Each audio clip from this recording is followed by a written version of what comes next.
Hello students, आज का हमारा टॉपिक है chloroplast.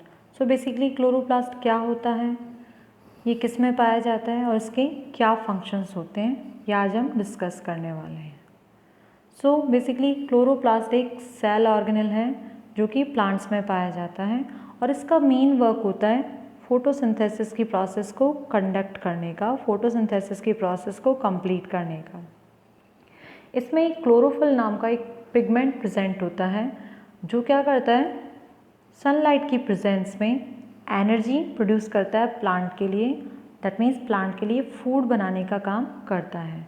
As you see in next diagram, chlorophyll cells, that means chlorophyll pigment जो कि प्लांट के ग्रीन कलर के लिए रिस्पॉन्सिबल होती है। तो हम कह सकते हैं कि प्लांट का जो ग्रीन कलर होता है वो बिकॉज ऑफ क्लोरोफिल पिगमेंट की वजह से होता है, क्लोरोफिल सेल्स की वजह से होता है।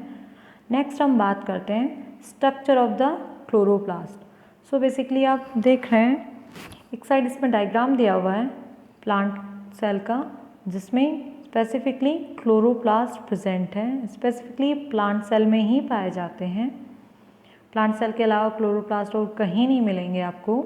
सो बेसिकली प्लांट सेल में ही क्लोरोप्लास्ट प्रेजेंट है। अब हम इसके बाद बात करें कि इसमें स्पेसिफिकली वाइडली की स्ट्रक्चर को देखें तो ये कैसे होते हैं, इसकी स्ट्रक्चर कैसी होती है, कैसे वर्क करते हैं। तो बेसिकली इसमें दो मेम्ब्रेन प्रेजेंट होती हैं, एक होती है इनर मेम्ब्रेन, दूसरी होती है आउटर मेम्ब्रेन। इनर मेम्ब्रेन के अंदर पाया जाता है स्ट्रोमा जो कि एक लिक्विड फ्लूइड पार्ट है। उसके बाद बात करते हैं हम ग्रेना की, जिसे हम बोलते हैं स्टैक्स ऑफ थैलेकॉइड्स। दैट मीन्स थैलेकॉइड्स एक के ऊपर एक इस तरीके से अरेंज्ड हों, उसे हम बोलेंगे ग्रेना पार्ट, एक साथ पार्ट बोलेंगे ग्रेना। और हर एक थैलेकॉइड में प्रेजेंट होते हैं chlorophyll.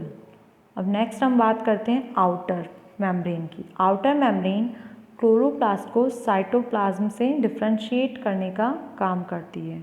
As you see in the diagram, देखिए इसमें भी दो मेम्ब्रेन्स हैं और किस तरीके से ये अरेंज्ड होते हैं। इस डायग्राम को हम थोड़ा वाइडली डिस्क्राइब कर लेते हैं कि किस तरीके से पाया जाता है। As you see in this diagram, यहाँ पे देखिए सबसे पहले आउटर मेम्ब्रेन और उसके बाद इनर मेम्ब्रेन, और आउटर और इनर मेम्ब्रेन के बीच में एक स्पेस पाया जाता है जिसे हम बोल रहे हैं पेरिप्लाज्मिक स्पेस या इंटरमेम्ब्रेन स्पेस। इसे हम इंटरमेम्ब्रेन स्पेस भी बोल सकते हैं और पेरिप्लाज्मिक स्पेस भी कह सकते हैं। और इस इनर मेम्ब्रेन के अंदर पाया जाता है स्ट्रोमा पार्ट जो कि एक लिक्विड फ्लूइडिटी पार्ट है, जिसके अंदर बहुत सारी चीज़ें प्रेजेंट होती है, जैसे starch granule. Starch granule basically क्या होते हैं, जब प्लांट में क्लोरोफिल की प्रेजेंस में जो फूड तैयार किया जाता है वो स्टार्च के फॉर्म में स्ट्रोमा में स्टोर्ड हो जाते हैं। और इसके बाद इसमें पाया जाता है drop of lipids, chloroplast DNA जो कि बिल्कुल बैक्टीरियल डीएनए की जैसे होता है, बिल्कुल सर्कुलर फॉर्म में होता है। दैट्स वाई हम क्लोरोप्लास्ट को सेमी ऑटोनॉमस ऑर्गेनेल भी बोलते हैं, क्योंकि इसके अंदर खुद का डीएनए पाया जाता है। नेक्स्ट राइबोसोम, इसमें राइबोसोम 70S टाइप के पाए जाते हैं जो कि स्पेसिफिकली एक स्पेसिफिक कैरेक्टर है क्लोरोप्लास्ट का। नेक्स्ट हम बात करते हैं कि इसके स्पेसिफिक जो स्ट्रक्चर्स है कुछ किस तरीके के होते हैं। तो देखिए आप देख रहे हैं इसमें थैलेकॉइड्स एक के ऊपर एक प्लेट्स के फॉर्म में अरेंज्ड हैं, इसमें कुछ इस तरीके से स्टैक्स के फॉर्म में सभी के सभी अरेंज हैं बैग ऑफ थैलेकॉइड्स। और ये बैग ऑफ थैलेकॉइड्स मिलकर बनाते हैं ग्रेनम, और एक ग्रेनम से दूसरे ग्रेनम को अटैच करने का काम कर रहा है लैमेला। स्ट्रोमा लैमेली ये काम कर रही है एक ग्रेनम को दूसरे ग्रेनम से कनेक्ट रखने का। सो बेसिकली हमने बात करी थैलेकॉइड्स। इन थैलेकॉइड्स के अंदर पाया जाता है chlorophyll. So basically chlorophyll thylakoids, हर एक थैलेकॉइड्स के अंदर क्लोरोफिल प्रेजेंट रहेंगे। ये क्लोरोफिल जो लाइट की प्रेजेंस में एक्साइट होकर एनर्जी को प्रोड्यूस करते हैं और प्लांट के लिए फूड बनाने का काम करते हैं। सो बेसिकली एक बार हम इन थैलेकॉइड्स को वाइडली देख लेते हैं कि कैसे होते हैं, कैसा स्ट्रक्चर फॉर्म करते हैं। तो देखिए आप इस डायग्राम में देख रहे हैं, एक लीफ है, लीफ में बहुत सारी ग्रीन ग्रीन स्ट्रक्चर हैं जो कि क्या है, क्लोरोप्लास्ट। और अगर हम इस क्लोरोप्लास्ट को देखते हैं, इसका एक ग्रेना वाला पार्ट देखें आगे, तो कुछ इस तरीके का दिखाई देगा ये ग्रेना वाला पार्ट। इसमें आप देख रहे हैं 3D स्ट्रक्चर दिखाई दे रहा है। इसमें एक एक structure thylakoid arranged as stacks form में, ऐसा लग रहा है जैसे कोई बैग पड़ा है और इसके अंदर क्लोरोफिल भरे हुए हैं एज ए स्टैक्स।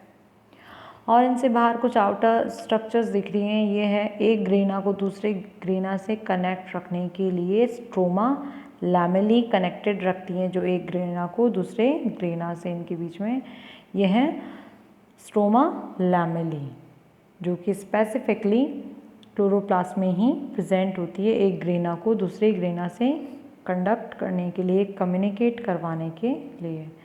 नेक्स्ट हम देखते हैं क्लोरोप्लास्ट के क्या फंक्शंस होते हैं, कैसे वर्क करता है। तो देखिए इसमें थैलेकॉइड्स प्रेजेंट है, एक के ऊपर एक, जो हमने अभी बात करी थी। इन थैलेकॉइड्स के अंदर प्रेजेंट होता है क्लोरोफिल पिगमेंट, जो कि लाइट की प्रेजेंस में, because of light and water molecule, ये क्लोरोफिल की प्रेजेंस में एक्साइट होकर इलेक्ट्रॉन प्रोड्यूस करता है, जो कि एटीपी और NADPH की फॉर्म में स्ट्रोमा में आते हैं। और स्ट्रोमा में आने के बाद ये विदाउट लाइट वर्क करते हैं। दैट मीन्स फिर ये लाइट के लिए डिपेंडेंट नहीं रहते, और जो लाइट के लिए डिपेंडेंट नहीं है वो एक्टिविटी होती है केल्विन साइकिल की, जो कि लाइट इंडिपेंडेंट रिएक्शंस होती है, जिसे डार्क रिएक्शन भी बोलते हैं, क्योंकि लाइट की ज़रूरत नहीं होती। ये केल्विन साइकिल CO2 की प्रेजेंस में वर्क करती है, और केल्विन साइकिल कंप्लीट होकर ग्लूकोज मॉलिक्यूल्स बनाती हैं, जो कि स्टार्च की फॉर्म में फूड का काम करते हैं। सो बेसिकली हम कह सकते हैं जो कि लाइट रिएक्शंस होती हैं वो थैलेकॉइड्स के अंदर होती है, इसलिए हम इन्हें बोलते हैं हम लाइट डिपेंडेंट रिएक्शंस। इसके अलावा हम नेक्स्ट बात करें लाइट डिपेंडेंट रिएक्शंस के अलावा दूसरी वाली जो स्ट्रोमा के अंदर रिएक्शन होती है केल्विन साइकिल वाली, जो कि CO2 की प्रेजेंस में होती है, विदाउट लाइट होती है। दैट्स वाई ने हम बोल दिया लाइट इंडिपेंडेंट रिएक्शंस। ये केल्विन साइकिल जब कंप्लीट होता है, शुगर फॉर्म करता है, तो उसके बाद इससे निकलते हैं NADP और ADP, जो वापस थैलेकॉइड्स में जाते हैं और लाइट की प्रेजेंस में और वाटर मॉलिक्यूल्स प्लस क्लोरोफिल मिलके वापस इलेक्ट्रॉन एक्साइट करते हैं और ATP और NADPH का फॉर्मेशन करते हैं। इस पूरी रिएक्शन में इसमें ऑक्सीजन भी रिलीज़ होती है, जो हम कहते हैं कि प्लांट से ऑक्सीजन मिलता है, वो इसी की वजह से है। तो बेसिकली जो प्लांट में केल्विन साइकिल के लिए के थ्रू जो फूड बना है वो कुछ इस तरीके से हैं। 6 कार्बन के मॉलिक्यूल है, 12 वाटर मॉलिक्यूल्स हैं, उसके बाद ग्लूकोज मॉलिक्यूल तैयार हुआ, उसके बाद ऑक्सीजन जो कि फॉर्मेशन हो रहा है उसका इस पूरे फोटोसिंथेसिस प्रोसेस के दौरान। तो हम कह सकते हैं वन वे तरीके से कि किस तरीके से वर्क करता है लाइट रिएक्शन, जिसमें थैलेकॉइड्स में प्रेजेंट होती है, क्लोरोफिल थैलेकॉइड्स में होते हैं, और chlorophyll plus light plus water molecule मिलके इलेक्ट्रॉन एक्साइट करते हैं ATP और NADPH, और ये स्ट्रोमा में जाकर केल्विन साइकिल जो कि डार्क रिएक्शन है, लाइट इंडिपेंडेंट रिएक्शन है, CO2 की प्रेजेंस में ग्लूकोज मॉलिक्यूल्स यानी फूड शुगर मॉलिक्यूल्स का फॉर्मेशन करती है। उसके बाद NADP और ADP वापस जाते हैं थैलेकॉइड्स में और वापस अपना सर्कुलर फॉर्म तैयार रखते हैं। इस पूरी फॉर्मेशन में 6 मॉलिक्यूल ऑक्सीजन के बनते हैं, जो कि हमारे लिए बहुत इम्पॉर्टेंट है। नेक्स्ट अब बात करते हैं इसकी स्ट्रक्चर के बारे में कि क्या क्या इसमें पाए जाते हैं। तो देखिए इसमें हमने बात करी थी 2 मेम्ब्रेन्स पाई जाती है, इनर और आउटर, और इन दोनों इनर और आउटर मेम्ब्रेन के बीच में पाया जाता है इंटरमेम्ब्रेन स्पेस, और इनर मेम्ब्रेन के अंदर पाया जाता है स्ट्रोमा जो एज ए मैट्रिक्स है, लिक्विड फ्लूइडिटी पार्ट है। दूसरा इसके अंदर थैलेकॉइड्स प्रेजेंट होता है। इस थैलेकॉइड्स एक के ऊपर एक अरेंज्ड होते हैं स्टैक्स की फॉर्म में, जिसे हम बोलते हैं ग्रेनम, और इन ग्रेनम्स को कनेक्ट करने के लिए होती है स्ट्रोमा लैमेली। नेक्स्ट हम बात करें कि स्ट्रोमा क्या है, तो स्ट्रोमा एक कलरलेस फ्लूइड है जो कि इनर मेम्ब्रेन के अंदर पाया जाता है, माइटोकॉन्ड्रियल मैट्रिक्स की जैसे होता है। स्ट्रोमा में CO2 के फिक्सेशन का काम होता है, मेटाबॉलिक एंजाइम्स होते हैं, इसके अंदर राइबोसोम पाया जाता है, RNA पाए जाते हैं, DNA पाए जाते हैं, और जो इलेक्ट्रॉन ट्रांसपोर्ट चेन होती है वो भी इसी में चलती है। किसमें? स्ट्रोमा में भी, या स्ट्रोमा में ही प्रोटॉन फॉर इलेक्ट्रॉन ट्रांसपोर्ट बनते हैं, यानी दैट मीन्स प्रोटॉन्स का फॉर्मेशन बेसिकली इसी में होता है, स्ट्रोमा में ही इनका फॉर्मेशन होता है। नेक्स्ट हम बात कर रहे हैं थैलेकॉइड्स की। थैलेकॉइड्स क्या होते हैं? ये फ्लैटन डिस्क सेक लाइक स्ट्रक्चर होती है जो कि एक के ऊपर एक अरेंज्ड होती है। ETS चेन इसी में कंप्लीट होती है और ATP सिंथेज भी इसी में होता है। और थैलेकॉइड स्पेस को हम बोलते हैं ल्यूमन, जिसके अंदर क्या भरे हुए रहते हैं? क्लोरोफिल भरे हुए रहते हैं। एज ए बैग थैलेकॉइड्स के अंदर क्लोरोफिल भरे हुए रहते हैं। जैसा कि आप नेक्स्ट स्ट्रक्चर देख रहे हैं, ये पूरा का पूरा एक थैलेकॉइड है, थैलेकॉइड की मेम्ब्रेन है जिसमें रिएक्शंस हो रही हैं। जैसे हमने बात करी थी, थैलेकॉइड की मेम्ब्रेन में क्लोरोफिल प्रेजेंट रहते हैं, तो यहाँ पे लाइट आएगी। लाइट आने से प्लस इसमें वाटर मॉलिक्यूल आ रहा है, वाटर मॉलिक्यूल मिलके क्या कर रहे हैं? ये दूसरे PS2, तो इसमें सिस्टम होते हैं PS2 and PS1। So PS2 से ये PS1 में जा रहे हैं, वहाँ से ये NADPH प्रोड्यूस कर रहे हैं। दूसरा यहाँ पे वाटर मॉलिक्यूल्स के थ्रू ATP फॉर्म हो रहा है, जो भी कहाँ जा रहा है? स्ट्रोमा में जा रहे हैं और केल्विन साइकिल फॉर्म करने का काम कर रहे हैं। ये पूरी की पूरी रिएक्शंस जो यहाँ पे इसमें हो रही हैं, इस वाली मेम्ब्रेन पे, ये सब की सब लाइट रिएक्शन है बिकॉज ऑफ लाइट, क्योंकि इसमें क्लोरोफिल प्रेजेंट है। बट जो स्ट्रोमा में आने के बाद जो रिएक्शंस हो रही है वो लाइट इंडिपेंडेंट रिएक्शन है, जो कि केल्विन साइकिल की होती है। नेक्स्ट हम बात कर रहे हैं, देखिए, क्लोरोप्लास्ट एज ए फोटोसिंथेसिस। सो हम बात कर चुके हैं कि इसमें दो अलग अलग तरीके की रिएक्शन फेजेस होती हैं। फर्स्ट होती है लाइट रिएक्शन, जो कि एनर्जी प्रोड्यूस करती है NADPH और ATP के फॉर्म में, जो कि कहाँ पे आती है? स्ट्रोमा में आती है। सो बेसिकली लाइट रिएक्शंस थैलेकॉइड्स में होती हैं।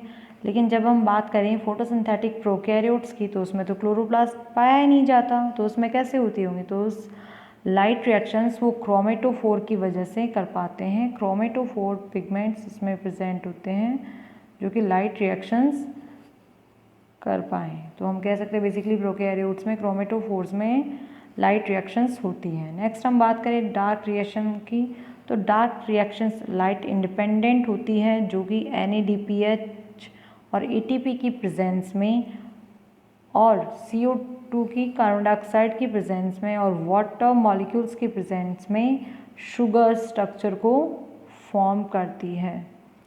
सो बेसिकली यूकैरियोट्स में डार्क रिएक्शन स्ट्रोमा में पाई जाती है, जो कि एक कैटालाइटिक रिएक्शंस होती हैं जो कि स्पेसिफिकली क्लोरोप्लास्ट में ही प्रेजेंट होती हैं। सो बेसिकली क्लोरोप्लास्ट को हम कह सकते हैं एक ऐसा सेल ऑर्गेनेल है जो फोटोसिंथेसिस की प्रेजेंस में प्लांट के लिए फूड बनाने का काम करता है, बट किसकी प्रेजेंस में? स्पेसिफिकली क्लोरोफिल की प्रेजेंस में वो सारा काम कर रहा है। और लाइट रिएक्शन और डार्क रिएक्शन दो फेजेस हो रही है। लाइट रिएक्शन थैलेकॉइड्स में और डार्क रिएक्शन स्पेसिफिकली स्ट्रोमा में हो रही है। ठीक है, जो ये था क्लोरोप्लास्ट का स्ट्रक्चर, इसके फंक्शन और ये कहाँ पाया जाता है। Thank you students.